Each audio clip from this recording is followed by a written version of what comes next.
Bonjour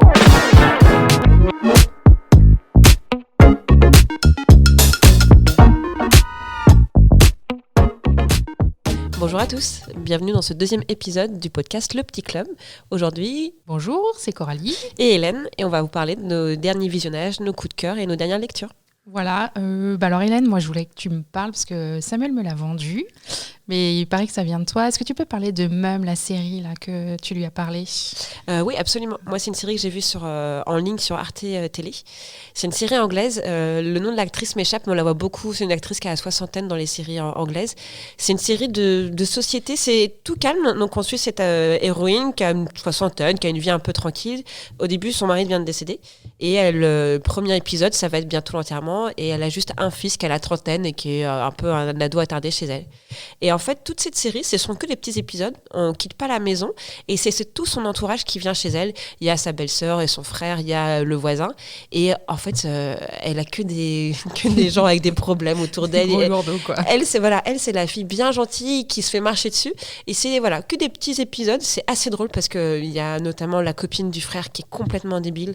Ça commence où elle a oublié de mettre une culotte pour aller à l'enterrement de son beau-père. Normal, parce que là tout va bien. Et donc, elle emprunte à sa belle-mère une culotte. Et D'accord. Elle est tellement gentille qu'elle dit oui, je vais te prêter une culotte. Et non, c'est assez chouette. C'est des petits épisodes et il y a une petite romance et non, c'est sympa. Écoute, et c'est assez drôle, ouais. Elle m'en avait parlé, elle m'avait dit que tu avais vraiment bien aimé, donc écoute, je l'ai réservé. On verra quand je l'aurai. Je regarderai, je te dirai du coup si ça m'a plu ou pas. Super. Cool. Et du coup, après, je sais pas si tu veux te lancer peut-être. On peut, ouais. Moi, dernièrement au cinéma, je suis allée voir 3 nuits par semaine, ça a sorti à peu de temps. Oui, ouais. Et donc, j'ai beaucoup aimé. Donc là, on va suivre un jeune gars qui est photographe et puis il est amené à aller à une soirée du coup où il rencontre des drag queens en fait qui interviennent et puis il va découvrir tout ce monde-là. Il va y avoir une histoire d'amour, une romance, mais c'est surtout c'est très chouette parce qu'on rentre on a vraiment l'impression d'espionner un petit peu. On voit l'envers du décor et ce qui est vraiment qui change par rapport à d'autres films sur les drag queens, c'est qu'on voit les hommes derrière les drag queens. Oui, voilà. Et voilà. Moi, j'ai vu une petite série comme ça aussi sur un documentaire sur la TNT ou le satellite, je sais plus. Sur je sais plus comment c'est le titre exactement. Mais je crois que c'est Drag Save Queen, je crois, un truc comme ça. Et en fait, c'est sur ceux qui ont participé à Drag Race France. Et du coup, effectivement, on voit l'envers du décor, comment ils se préparent, les costumes. Et c'est militant, mais c'est pas forcément le but du film, c'est plutôt de montrer comme voilà l'art des drag queens et puis la relation qui va se créer. Non, c'était très chouette. Ouais, c'est un univers particulier, mais c'est hyper intéressant à regarder et à comprendre aussi toute la mécanique qu'il y a derrière. Là, il y a vraiment des scènes où, d'une par exemple, on les voit retirer leur costume et on voit vraiment l'envers du décor. Et puis, on est dans le rôle, du coup, nous, un peu du héros qui découvre, un peu naïf, qui découvre tout cet univers. Et puis, le fait de côtoyer les garçons en garçons et après de les voir en queen. Et, c'était pas mal. Ouais, c'était trop mignon dans cette... parce qu'en fait, il y avait un petit jeune en fait, qui a participé aussi à Drag Race France. Et du coup, il avait une relation avec ses parents qui était vraiment trop choupie. En fait, ses parents au début avaient un peu de mal avec ça et en fait, ils sont impliqués vraiment dans la compète. Le père, il aide carrément à faire les costumes et tout, machin. Et vraiment, je trouve que c'est vraiment, ça apporte vraiment une vision positive et bienveillante. Là, on le voit aussi dans le film, tout ce qui est sororité, on peut dire ça, et du coup, l'entraide dans ce milieu. Et, trop bien. Super. Moi, je vais parler de 2 livres. Alors, un livre, je pense que du coup, qui pourrait t'intéresser aussi. Parce que moi, je le verrais. Il est mis en roman adulte, mais je pense que pour des ados, ça pourrait être hyper sympa à lire, des grands ados. Ça s'appelle Zizi Cabane de Bérengère Cournu. Ok. Et en fait, on suit une famille un peu particulière, en fait, un peu borderline sur certains points. Et donc, en fait, Zizi Cabane, c'est la dernière de la fratrie. Donc, elle a 2 grands frères. Et ils ont tous des surnoms un peu particuliers. En fait, les parents leur ont toujours donné des surnoms particulier. L'aîné, par exemple, s'appelle Béguin parce qu'ils ont eu le coup de foudre pour lui, en fait. Donc, voilà. Et elle, Zizi Cabane, parce que c'est une fille. Et donc, le deuxième petit garçon, en fait, la première fois qu'il l'a vue toute nue, il n'a pas compris parce que lui, son zizi, il était à l'extérieur. Et donc, la maman, elle lui explique que son zizi, à elle, il est à l'intérieur. Et donc, du coup, Zizi Cabane. Ok, rigolo. Donc, ça lui reste. Et la maman, en fait, elle vient à disparaître. Alors, on ne sait pas ce qui s'est passé. Il la recherche pendant des mois, des années. Son corps n'est jamais retrouvé. On ne sait pas si elle a disparu, si elle est décédée, quoi ou qu'est-ce. Et en même temps, il y a une espèce de source, en fait, de l'eau qui n'arrête pas d'infiltrer dans la maison. Et donc, ils sont obligés de déménager. Le père, il est obsédé par cette source, en fait, qui traverse leur maison. Il vient à faire des aménagements complètement de fou dans le jardin et tout ça. En même temps, il y a un grand-père qui arrive, en fait, un monsieur qui dit que en fait, c'est le père, le vrai père de la maman qui a disparu. Et donc tout ça, tous ces personnages, les 3 frères, le père, le grand-père, il y a aussi la tante aussi, donc qui est la sœur de la mère qui a disparu, qui arrive. Et donc ils essayent de faire un semblant de famille tous ensemble. Et il faut qu'ils voient aussi en fait leur relation avec la maman qui a disparu et tout. Enfin, c'est super beau, c'est vraiment très, enfin c'est sentimental, c'est touchant. Les personnages ils sont complexes. La Zizi Cabane, il lui arrive plein de trucs et tout, et en même temps il y a un super relationnel familial. C'est vraiment très joli comme comme roman. Et je pensais à ça, ouais, vraiment pour des ados aussi, ça peut être cool, ça peut être cool à lire, quoi. Ça donne envie. Ouais. Si on parle de romans, moi dernièrement j'ai lu un roman qui s'appelle Tibi la Blanche de Adrien Bels. J'avais vu des bonnes critiques. Là c'est tout à fait un autre univers. Là on est à Dakar au Sénégal et on va suivre donc Tibi, c'est l'héroïne qui là au moment où ça commence elle va avoir les résultats du bac. Et le temps du livre, ça dure quelques jours en fait. Donc elle a ses 2 meilleurs amis et ils vont avoir leur bac. Est-ce qu'ils partent, est-ce qu'ils quittent le Sénégal ou pas? Et c'est vraiment une super immersion. Par contre, dans la vie de Dakar, il y a tous les quartiers, il y a toute l'ambiance. On est vraiment, on a l'impression de sentir les odeurs. C'est un roman assez court et donc ouais, vraiment une bonne lecture assez rapide. Ouais, bah du coup, ça me fait penser à la BD Aya de Yupungo, là. Je sais pas si tu connais, c'est pareil, on suit l'évolution d'une jeune fille, pareil, au Sénégal, et avec toute sa famille, ses amis et tout. Et l'évolution, on la voit grandir aussi. J'aime bien ces personnages qu'on voit grandir un peu comme Lou, tu sais. Aussi, ouais. La BD qui est vraiment, où elle est vraiment gamine au début, et là, elle est adulte et tout, les questionnements et tout. Je trouve que c'est sympa de voir évoluer les personnages comme ça, quoi. Et de Marguerite Boîte qui a fait Aya, il y a aussi Akissi qui est sa petite sœur et nous on a ça en jeunesse aussi. Okay. Ouais. Ah, bah c'est cool. Et bah du coup en jeunesse, moi j'avais, alors je l'ai offert à ma nièce pour son anniversaire. Je l'avais vu à un office chez vous, un office jeunesse, c'est le concours de cabane de Camille Garroche. Et c'est chez Little Urbain, donc c'est pareil, c'est une maison d'édition jeunesse que moi j'aime beaucoup parce qu'ils font des super albums. Toujours avec des belles illustrations et tout. Donc là, il est grand, mais il rentre dans la bibliothèque. Et donc, du coup, c'est un héron qui part en fait avec des petits oiseaux aller visiter 8 arbres. Alors, c'est un peu des arbres emblématiques de différentes régions. Et donc, sur la première page, donc, on voit le héron qui arrive devant l'arbre. Et donc, il y a une petite explication en fait de l'arbre. Donc, par exemple, si c'est le chêne, ils expliquent d'où il vient, la forme des feuilles et tout ça, et un petit peu l'imaginaire qu'il y a autour de cet arbre. Ouais. Et du coup, la double page qui suit, en fait, c'est des enfants qui ont construit une cabane dans l'arbre. Et donc, ça reprend aussi la thématique, en fait, d'un peu de la légende. Et du coup, il y a multitude de détails à regarder et tout. Et les cabanes, alors, il y a des balançoires, il y a des jeux. Enfin, franchement, il y a plein de choses à regarder dans cette double page. C'est immense. Du coup, même si tu lis 3 fois ou 4 fois de suite, parce que les enfants de 5 ans, tu lis 3 fois la même histoire. Tu trouves toujours des choses à voir. Ouais, tu trouves toujours des différences et tout, machin. Et en plus, il y a Totoro dans l'arbre du Japon, donc autant te dire que c'était festival. Et à la fin, en fait, tu dois choisir, tu dois voter pour ta plus belle cabane, en fait, la cabane que tu as préférée. Et il est vraiment super, il est vraiment magnifique comme album, quoi. C'était magnifique à regarder. Et bah, du coup, dans les beaux albums, moi, il y en a un que j'ai lu il n'y a pas longtemps qui s'appelle Le Tour du monde en 24 marchés. C'est une auteure russe que je ne connaissais pas. Et donc, une fois par mois, donc il y a tous les mois de l'année, elle présente un petit peu un pays et 2 marchés emblématiques de ce pays. C'est pareil, il y a plein de détails. Il y a un petit chercher-trouve. Elle explique la langue du pays. Il y a un tout petit lexique pour pouvoir justement aller au marché dans ce pays. Ouais. Elle montre une image du billet. Elle te dit ce que tu peux acheter avec le plus petit billet du pays. Ah, c'est sympa. Et c'est pareil, il y a une recette de cuisine aussi.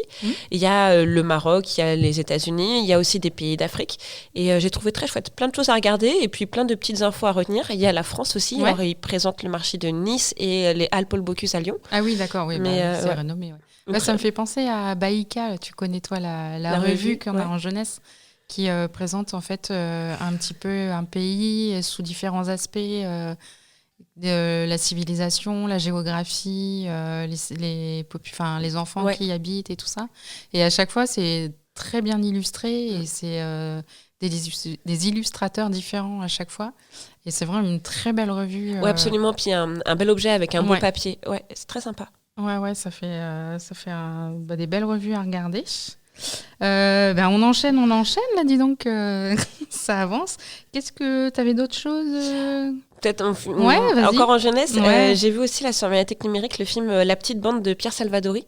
Je connais pas du tout. Alors j'aime bien ce réalisateur. Ce film-là, j'avais vu la bande-annonce. C'est très chouette.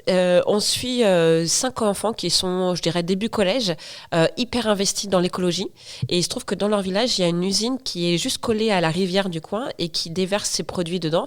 Et sympa. Tout le monde le sait, on ne peut pas se baigner dans cette rivière, c'est impossible. Et eux décident de commettre un attentat contre tout seul contre cette usine pour la faire exploser. Et de là, ça va partir en n'importe quoi. Ils vont prendre en otage le patron. Mais c'est très bien fait. Ça se passe en plein été. Il y a des super paysages. C'est pas indiqué, mais j'ai l'impression que ça se passait peut-être en Corse. Et j'ai trouvé que c'était assez juste parce que les enfants sont assez crédibles, les dialogues sont bien trouvés, c'est pas trop gnangnan. Il y a pas mal d'actions, c'est assez drôle puisque du coup ils sont assez. Ça fait un peu petit film d'aventure pour les enfants. Ouais, voilà, avec une réflexion derrière aussi. Oui. La conclusion est pas si manichéenne et tout. Et un bon film, La petite bande. D'accord, ok. Alors moi je vais parler. Qu'est-ce que je vais vous dire ? Ah oui, tiens, les jeux de société. On a joué toutes les deux à un jeu de société l'autre jour, la Gold. Ouais. C'était sympa à jouer aussi. C'est un petit jeu, alors vraiment tout petit, un petit jeu de voyage, un peu comme le Punto, qui est aussi très sympa. Et donc, on est des chercheurs d'or, c'est ça, Hélène ? Ouais, c'est ça. On doit récolter des pépites. Donc, c'est un petit mélange entre un memory et puis un jeu de stratégie. Ça se joue assez facilement et donc effectivement on a des cartes face cachée, on doit essayer de récolter les pépites qui nous correspondent. Et déjà ce qui est cool, je trouve que c'est hyper facile à comprendre, c'est des règles, en 2 minutes on a compris le but du jeu. Ouais, c'était facile et puis après ça, on avance aussi en comprenant, en jouant, en regardant les autres. On peut jouer de façon avec des enfants assez simple, c'est juste récolter et après façon un peu plus tordue, on peut faire des crasses à ses voisins. Et un bon petit jeu. Gagné. Et t'as gagné. Non, mais j'avais trouvé ça un petit jeu sympa.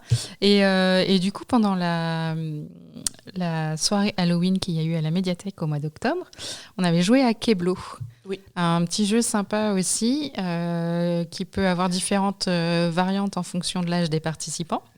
Et donc, en fait, on a des chiffres, une série de chiffres. Donc, à plusieurs, on énumère les chiffres de 1 à 20. Et à chaque tour, en fait, on a des contraintes différentes. Par exemple, au premier tour, donc c'est remplacer un chiffre par un autre chiffre. Donc, par exemple, le 4, il faut dire le 15. Donc, 1, 2, 3, 15, 5 et ainsi de suite. Et à chaque fois, à chaque tour, il y a des contraintes, genre taper dans les mains ou faire un signe particulier ou faire la vache, ainsi de suite. Et à chaque fois, en fait, ça se rajoute aux contraintes qu'on a déjà. Donc, il faut s'en souvenir, il faut arriver à suivre. Et donc, si on ne fait pas la contrainte, on a un petit gage. Voilà. Et donc, quand on avait fait ça, quand on l'a proposé aux enfants, un petit groupe d'ados qui s'était installé, je sais que toi, tu avais fait un peu avec eux. Et en fait, ils avaient récupéré nos crayons de maquillage qu'on avait ce jour-là et ils s'étaient fait des maquillages sur le visage en guise de gage et je trouvais ça super sympa en fait.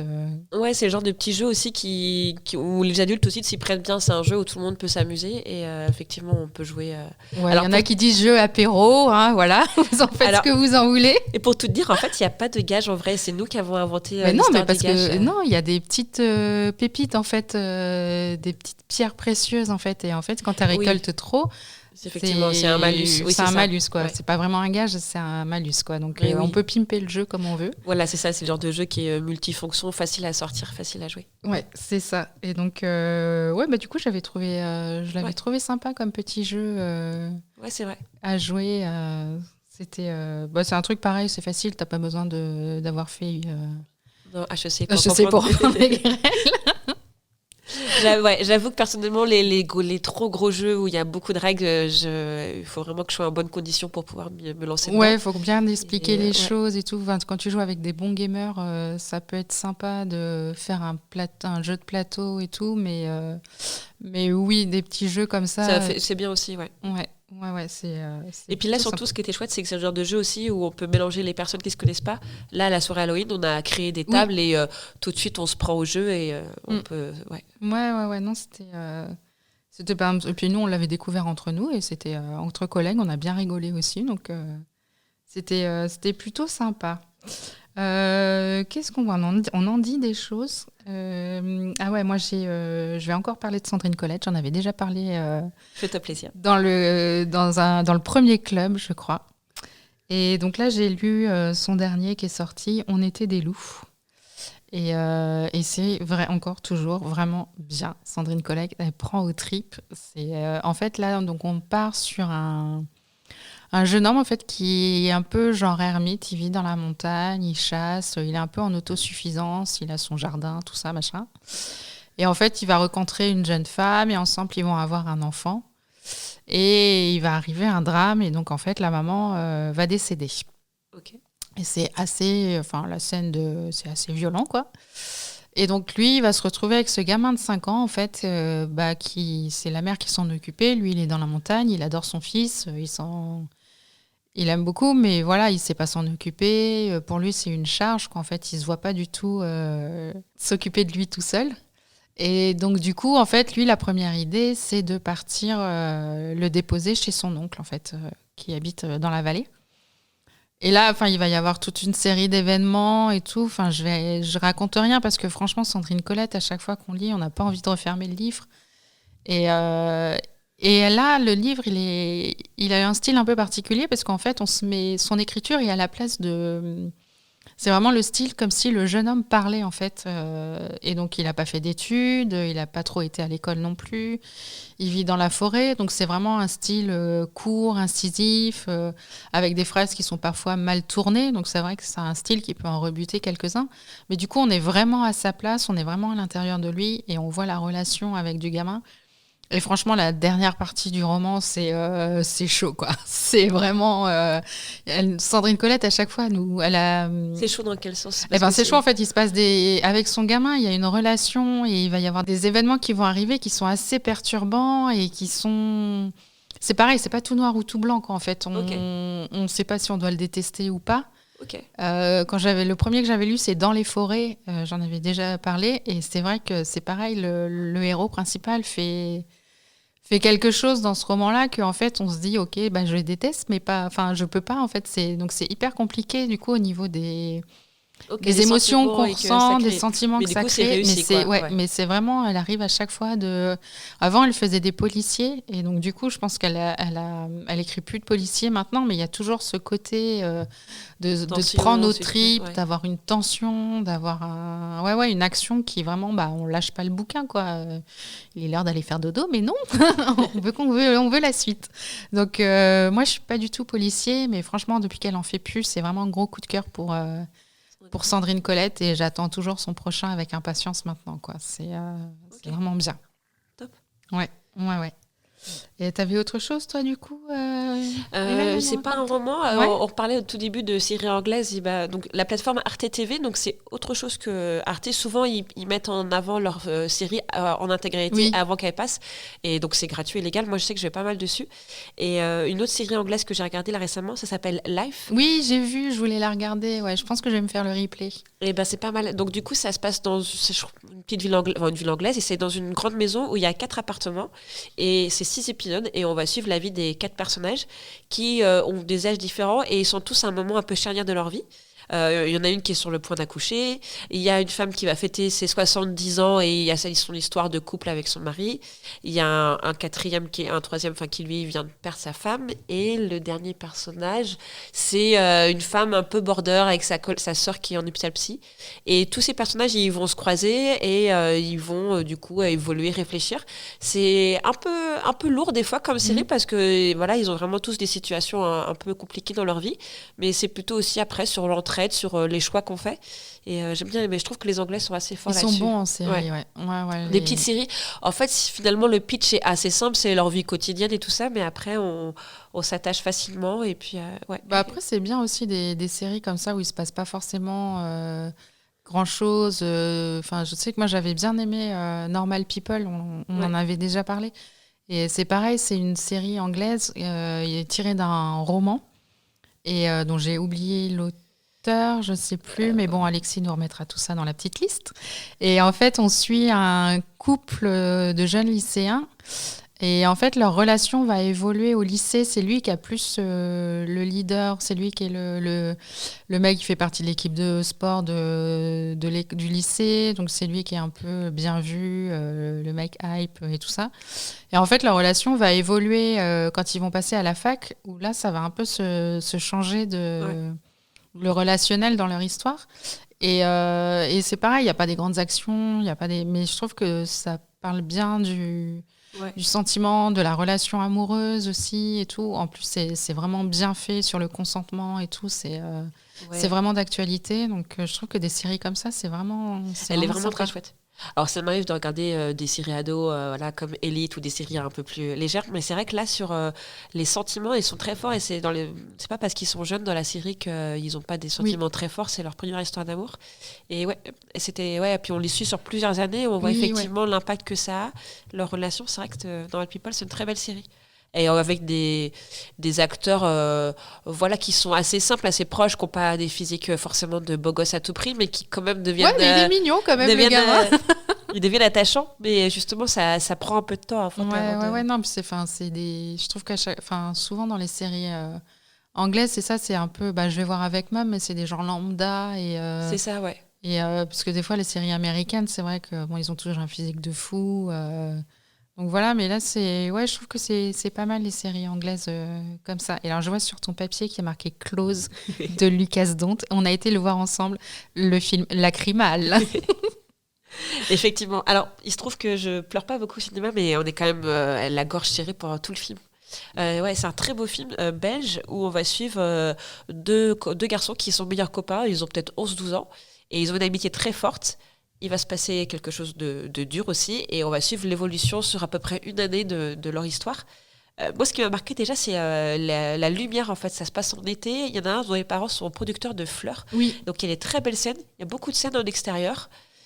C'est un film lent sur... moi, le relationnel entre les deux gamins, mais surtout l'un des deux avec son frère. Je trouvais ça aussi, hyper beau parce qu'en fait, ils rentrent au collège. Moi, d'après moi, après la Belgique, c'est un petit peu différent au niveau de la scolarité, mais donc ils ont 12-13 ans et donc le frère, lui, c'est un ado, il est au lycée, donc il est plus âgé. Mais ils ont vraiment une très chouette relation, tous les deux, vraiment, c'est vrai. Vraiment très très belle. Je trouve que ça aussi, c'était très beau. Et les adultes aussi sont... Ouais, ça se change. C'est, du coup, il expérimente une énorme tristesse, cet enfant, et c'est comment on va l'aider. Et effectivement, il a pas mal d'écart avec son frère, donc au début, on pourrait avoir l'impression que l'aîné s'en fiche un peu. Et il y a des super scènes où c'est un film très silencieux. Il n'y a pas beaucoup de paroles, mais dans les regards, dans les gestes... Lucas Dont, c'est le réalisateur qui avait fait Girl aussi. Je ne sais pas si tu l'avais vu. Non, mais j'en ai entendu parler. En fait, c'est un jeune homme qui veut être... qui est un garçon qui est dans un corps de garçon, mais qui se sent fille, en fait. Et donc, il veut faire sa transition et surtout, il veut être danseuse. Est-ce que c'est celui-là où il a des ailes de papillon sur la couverture Non, il est dans un juste au cœur bleu. Oui, si, je vois. Un garçon blanc. Un garçon blanc dans un juste au cœur bleu.